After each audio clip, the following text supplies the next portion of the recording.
A garin Gogomasu, unguwar Dandali, mutane sun san Zainab da suna kishiya mai zuciyar dutse.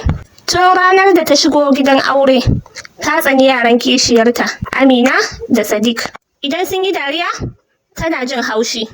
Idan sun yi kuka, tana cewa suna kwaikwayo, bata taɓa musu magana da tausayi ba. Kishiyarta ta farko ta rasu shekaru 2 da suka wuce, sai yaran suka rage a gidan.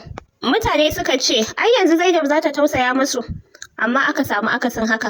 A ranar wata Juma'a, mijin ya yi tafiya mai nisa, da daddare aka yi ruwan sama mai ƙarfi. Gida ya cika da ruwa, yara suka firgita. Amina cikin rawar murya ta ce, Mama Zainab muna tsoro. Zainab ta ce, ku tafi ku kwanta.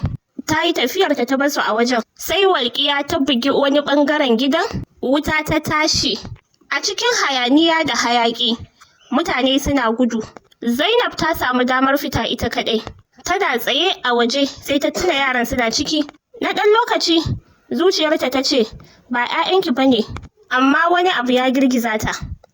Ta ga hoton kishiyarta a ranta, da murmushin da bai taɓa gushewa ba. Cikin hawaye, Zainab ta komo cikin wuta. Mutane suna ihu, ta haukace, amma ta fito da Amina da Sadiq a hannunta. Washe gari, Zainab tana asibiti. Likita ya ce, ta kusa rasa ranta. Yaran suna tare da ita, suna zaune a gefenta. Amina ta rike hannunta, ta ce, Mama na gode. A wannan kalmar Mama Zainab ta fashe da kuka irin kukan da bata taɓa yin shi a rayuwarta ba. Daga ranar ta zama uwa ta gaskiya. Mutane suka daina kiranta kishiya, suka fara kiranta uwar da ta ceci rayuka. Ɗaya daga cikin darasi a nan shine zuciya mai tauri na iya narkewa a lokacin da bai dace ba. Amma idan ta narke, tana zama zinariya.